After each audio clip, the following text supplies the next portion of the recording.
Basic sales procedures. Let your customer know what you're doing.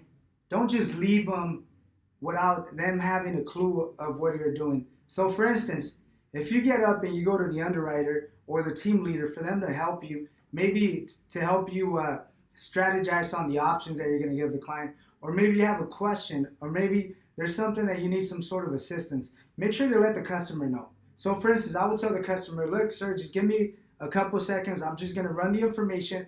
My supervisor is the one that has access to running all your information through the database, so it's a lot faster. So instead of me running one company at a time, they just run it through the whole database of insurance. So just bear with me, give me just a minute or two. I'll make it quick.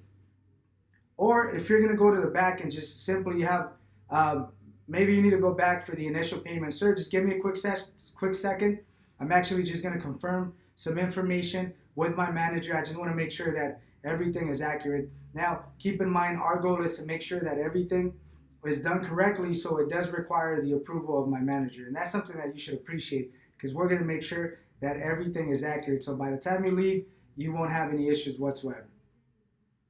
Whatever it is, if you need to make a phone call, maybe call an insurance company to request some information, just tell them, sir, you know what, just give me a quick second. I need to call and get a declaration page. Now, it's not going to take too much time, maybe 2 to 3 minutes. Either way, while I'm doing this, I'm running all the information. So I'm technically doing two things at the same time. I'm multitasking.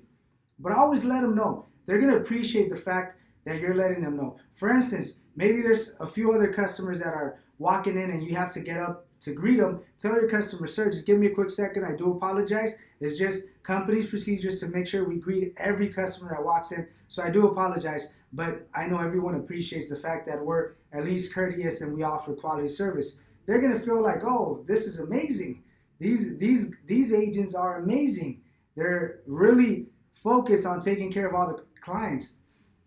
So it's important, just let them know. Let them know what you're doing. Let them know what you're working on. Let them know what's going on. For instance, if you're running the information, maybe you're bridging and it's taking you a little bit longer, maybe you're having issues, just let them know, look, sir, don't worry. I'm running all the information. I know it's taking a couple seconds more than what it should, but I'm actually running all the information through 15, 20 different companies. So it takes about 60 seconds, 30 seconds, a minute to run a couple at the same time. So just bear with me. But don't worry, I'm running the information. I haven't forgotten about you. I'm working on your situation.